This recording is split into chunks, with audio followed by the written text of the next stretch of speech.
3월 23일 수요일 시카고 윈TV 미주 핫뉴스입니다. 모더나사는 23일 6세 미만의 아동에게 필요한 백신을 승인해 줄 것을 요청하고 나섰습니다. 그동안 임상실험을 통해 성인에게서 입증된 것과 비슷하게 백신의 효과가 아동에게도 입증됐다며 관계당국이 하루빨리 아동용 백신도 승인해달라고 요청한 것입니다. 오미크론 변종 바이러스가 모더나의 아동용 백신에 대한 임상실험이 진행될 당시 유행하기 시작했다면서 두 번의 백신 접종이 이뤄진 경우 2세부터 5세까지의 아동에게 그 효과는 38% 정도였으며 2세 미만의 유아인 경우에 그 효과는 44%라고 덧붙였습니다. 이런 수치는 오미크론에 대한 성인들에 나타난 예방 효과와 일치한다고 주장했습니다. 모더나 백신은 5세 미만의 아이들에게 접종되는 첫 백신이 될 수 있을 것으로 전망되고 있는 가운데 어린아이의 부모들은 승인을 기다리고 있는 중입니다. 모더나 관계자는 2주 이내에 미국이나 유럽 그리고 여타 지역에서의 접종을 가능케 하는 관계당국의 승인이 날 것으로 전망하고 있다고 전했습니다. 현재 FDA에서 승인받은 모더나 백신은 18세 이상의 성인용입니다. 또 6세에서 17세 사이의 승인은 아직 기다리고 있지만 이미 호주, 캐나다, 유럽연합에서는 승인을 받은 상태입니다. 따라서 모더나 측은 6세에서 11세 그리고 12세에서 17세까지의 연령별 그룹을 나누어 긴급 승인을 받도록 계획하고 있다고 밝혔습니다.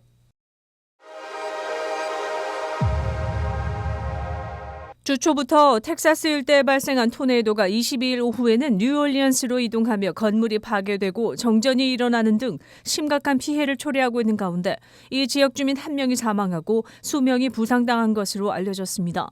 이 토네이도는 남부 지역 텍사스주의 댈러스 부근에서 시작해 동쪽으로 이동하며 뉴올리언스를 강타했습니다. 애틀랜타를 거쳐 북동부 지역으로 이동하며 엄청난 피해를 줄 것으로 전망되고 있습니다. 텍사스에서도 이미 주민 1명이 사망하고 20여 명 이상이 다친 것으로 나타났습니다. 뉴올리언스 나인스시 지구에 최소한 5분간 토네이도가 휩쓸고 가면서 그 피해는 2005년 카트리나 허리케인 이후 최악인 것으로 드러났습니다. 이 지역 교회 관계자는 이 지역은 토네이도보다는 오히려 허리케인의 피해를 많이 본 곳이라고 말했습니다. 23일 오전 현재 주민 중 실종된 케이스는 접수되지 않았습니다. 뉴올리언스 메트로 지역에 거주하는 킴 비탈리는 토네이도가 오는 순간 남편은 나와 아들이 엎드린 그 위쪽으로 몸을 덮쳐 보호해 주었다며 토네이도가 강타한 공포의 순간을 회상했습니다.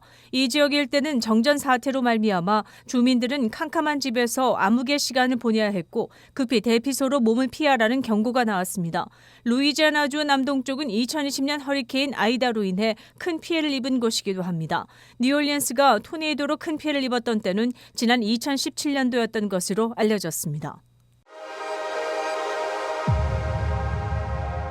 22일 어제 정오경 3040 웨스트 로렌스길에 위치한 조조스 디스카운트 웨어하우스에서 화재가 발생해 2층 건물이 전소됐습니다. 인근 소방서에서 출동한 100여 명의 소방관이 화재 진압 작업을 벌여 불길을 잡았습니다. 화재 발생 당시 건물 내부에 손님 2명과 직원 1명이 있었으나 불길을 보고 대피해 인명피해는 없었습니다. 시카고 소방서 대변인 레리 랭포드는 2층 지붕이 내려앉았으며 건물 전체가 전소됐으나 다행히 모두 대피해 사상자는 없다고 말했습니다. 이 창고 건물 2층 부근에서 발화한 것으로 보이며 내부에는 매트리스나 각종 자파들이 쌓여 있어 불길이 쉽게 번져나갔습니다. 다행히 옆 건물로 번지는 것을 막아 추가 피해는 없었습니다. 바로 옆 건물의 리차드 바디샵의 주인 에디는 화재 현장을 쳐다보며 발을 동동 굴렀습니다. 다행히 불길이 자기 건물로 번지지 않고 잡히자 안도의 한숨을 쉬기도 했습니다. 한편 알바니 팍 지역에는 지난 2월에도 21일부터 23일까지 연거푸 3번의 화재가 발생했던 것으로 알려졌습니다. 2월 21일에는 리치몬드와 몬트로스길 근처의 술집, 닌자, 짐 그리고 아파트 한 채 등이 화재 피해를 입었습니다. 22일에는 쿨룸과 스폴딩 근처 주택 건설 현장에서 불이 나 진압하던 소방관 1명이 다치기도 했습니다. 23일에는 스폴딩과 써니사이드 부근에 비어있던 락교회에서 화재가 발생해 진압됐습니다. 이번 로렌스길의 화재는 지난달 일어났던 3건의 연속 화재와는 무관한 것으로 알려졌습니다. 이 근처에는 한인이 운영하는 자동차 바디샵도 있는 것으로 알려졌습니다.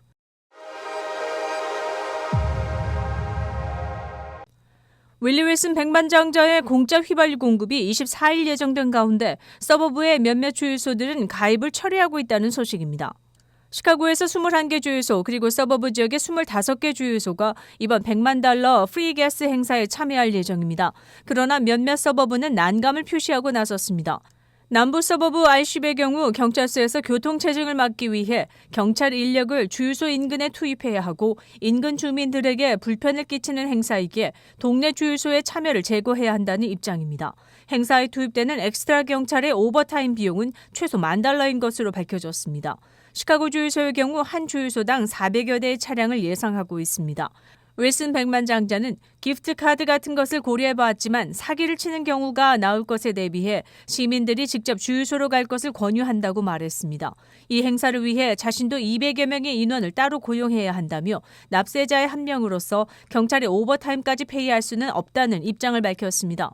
서버브 RC에 이어 딕스모어와 벨우드 그리고 브리지포트에 위치한 주유소도 이 행사 가입에 난감을 표시하고 나섰습니다.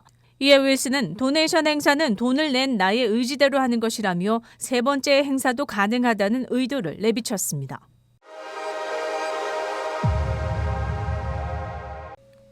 민주당 연방 하원 의원들이 고유가에 허덕이는 서민들에게 긴급 수혈을 하는 차원에서 매월 $100의 스티뮬러스 페이먼트를 제안해 눈길을 끌고 있습니다.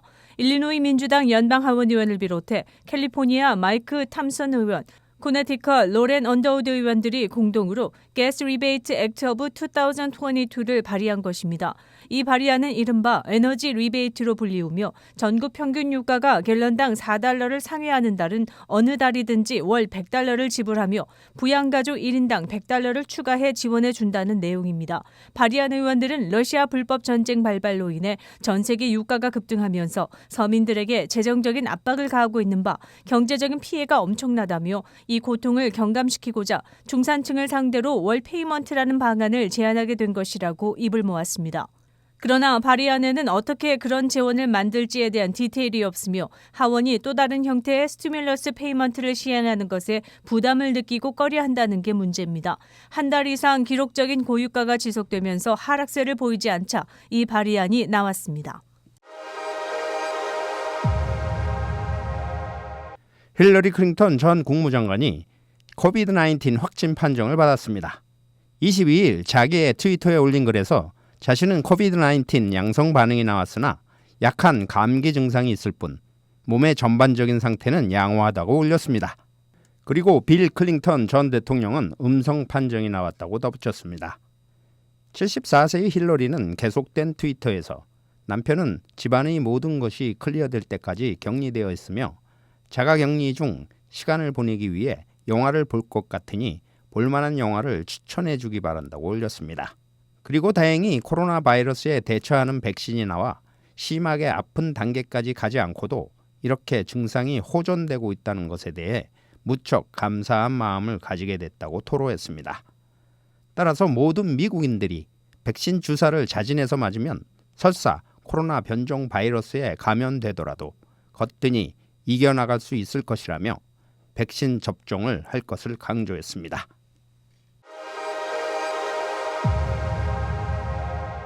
(3월 23일) 수요일 코로나19 현황입니다. 미 전 지역 신규 확진 23,607명, 신규 사망자 수는 817명이며 백신 완전 접종률은 65.9%입니다. 일리노이주 신규 확진 1,114명, 신규 사망자 수는 18명이며 백신 완전 접종률은 68%를 나타냈습니다. 다음은 어제 기준 각 주의 신규 확진자와 신규 사망자 수입니다.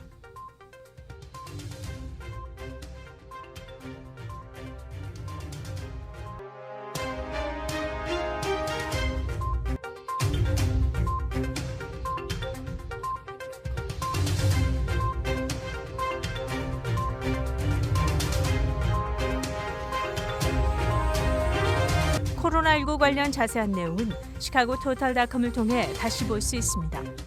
윈TV 채널 24.5와 MCTV 채널 24.6 방송은 안테나를 이용한 공중파 방송을 통해 시청할 수 있습니다. 코로나19 비상시국 뉴스24에서는 여러분의 제보를 기다립니다. 제보 전화 847-290-8282번입니다.